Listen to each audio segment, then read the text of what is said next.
it's a rainy day today, but it's warming up to about 15 degrees, but it's pretty much raining all day. It's Saturday the 8th of May. I'm in The Hague again, so just going to go for a little run along the coast, see how well I do. The wind's switched around as well, which is one reason why it's warmed up. It's now a southerly wind, so it's brought more rain with it, but much warmer than it has been during the week, so we'll see how we get on. So I'm just about to join the proper trail in the West Dunes. Hear a little bit of wind there coming from the south. Just coming out of Down Dorp. I'm on the slightly wet and slightly muddy trails going through the West Dunes. So these new travel guidances, we're waiting for equivalent ones, just been issued in the UK, waiting for equivalent ones in the Netherlands, see what the requirements are. Now this isn't with underlying infection rates, they're still pretty high here, so to give you a comparison, the UK is on about 20 per 100,000 per week new infections, so that's around about 3 per 100,000. Portugal, which is on our green list now, UK green list rather, is on about 4 per 100,000. The Netherlands is on 40 per 100,000. And we've seen this plateauing, so maybe taking the summer onwards, the issue with the plateauing has been there hasn't been this spike. So if you count the number of patients who are technically now infected, not just you newly, but those potentially still infected, we've probably got the largest population of infected people in the Netherlands since last spring. Spring we don't know, because we weren't testing predominantly outside of hospitals like a lot of health systems. So we've still got to be very careful, right? Still got to be very careful, take it easy.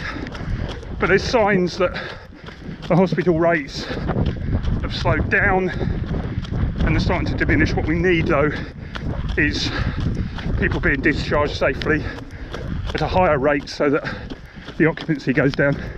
Just to give you an idea, just about 60% of ICU critical care beds in the Netherlands are currently taken up with people who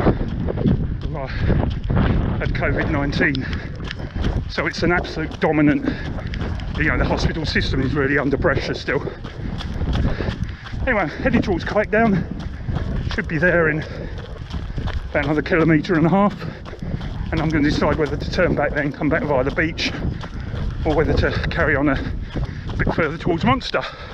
That's the plans. So I'm coming through Kijkdown, got all these new,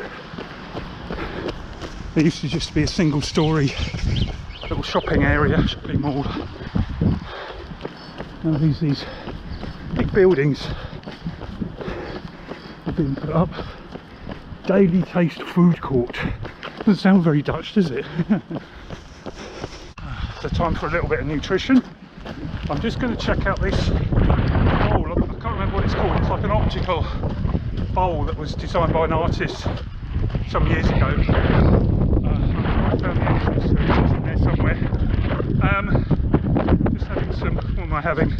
Green apple flavour gel with a little dash of caffeine just to keep me going. I'm determined to find this entrance. Just running along a little canal at the moment. I'm sure it's around here somewhere. Here's some nice steep steps to go up. Unusual in the Netherlands to get steep steps, so I'm hoping I'm in the right area now. Okay, I've finally found the entrance and now I know why it was difficult to find. So there's the information on James Turrell's installation. This kind of optical, this dome, celestial vault as they call it. and you see as we get a panorama from the dunes by kind of lying down, and the optical illusion is you feel as though you're at the top of the dunes, not in the bowl.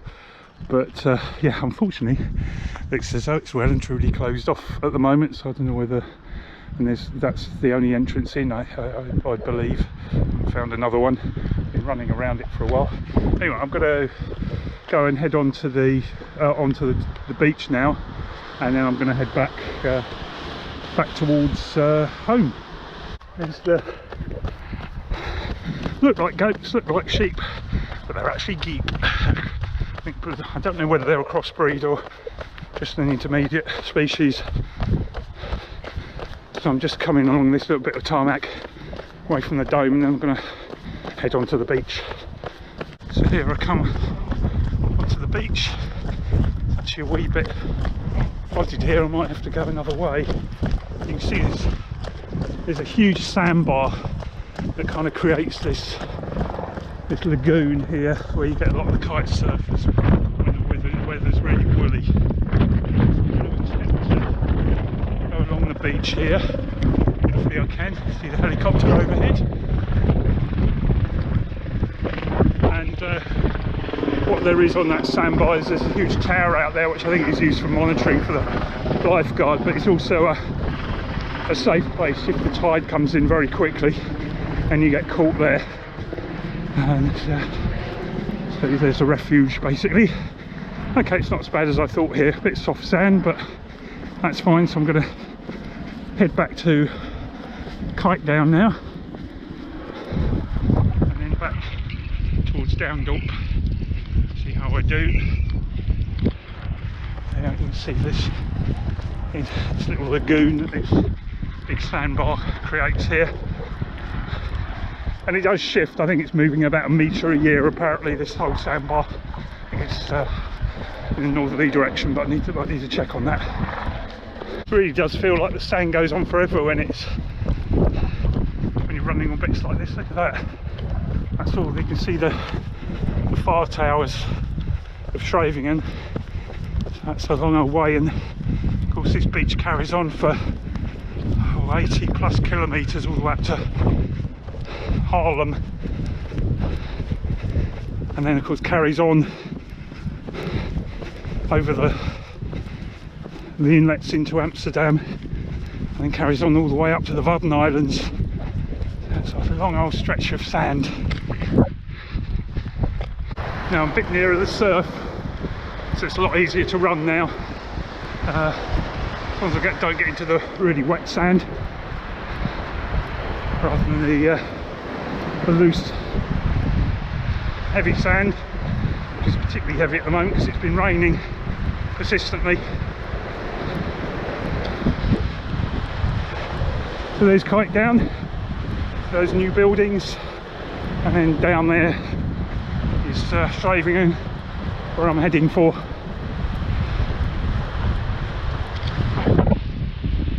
And it's across the North Sea to Blighty. Just coming up to 15 kilometres. Just want to do one more, and then I've got my 10 miles, and then I'll stop and have a walk home. Here's the southern harbour wall, the Havenmuur of the Scheveningen's harbour, Haven. So that's my last bit on sand. So I'll get up onto the wall now and then head back to Downdorp, and then I should just about be done by then. It's got a lot windier and wetter for the past 20 minutes or so. That's a 15k up, so just a bit of a scramble now up the sand, and I'll be on the home straight. That's it. We go across a very windy, wet but fairly mild day across the North Sea. Finished that run, 16k, not too bad, slow, but the weather was pretty atrocious, but it's good fun. So the government, UK government, or particularly the English part of it, issued their travel guidance yesterday. So from I think it's the 17th of May, so just over 10 days time now, just under 10 days time, they're going to allow people to travel for leisure reasons, which has obviously been stopped during the current regulations. And they've got a traffic light system, so green for countries you can go to and don't need to quarantine when you get back, amber where you do need to self-isolate and take additional tests, and then red where if you do come back, you've got to go into hotel quarantine. So hotel quarantine red is countries like India, which is really suffering at the moment. Then there's amber, so places like the Netherlands and even most of the EU is in amber, and what that entails is you have to do a PCR test before you get on the plane, within 3 hours before you get on the flight or the boat, I guess. Obviously it has to be negative, and then once you arrive in the UK you should have already pre-ordered a 2-pack PCR test, and you take a PCR test on days 2 and days 8 of your 10-day self-isolation. If you're in green, then you just need to do the PCR test before you get on the flight, within 3 days of getting on the flight, and then you do a PCR test on day 2 once you come back, but you don't need to self-isolate. Now the reason for the PCR tests, doing those in addition to lateral flow, which they'll do at airports, is because the PCR tests they can do sequencing on and then understand which variants are happening. Now that's very good for surveillance.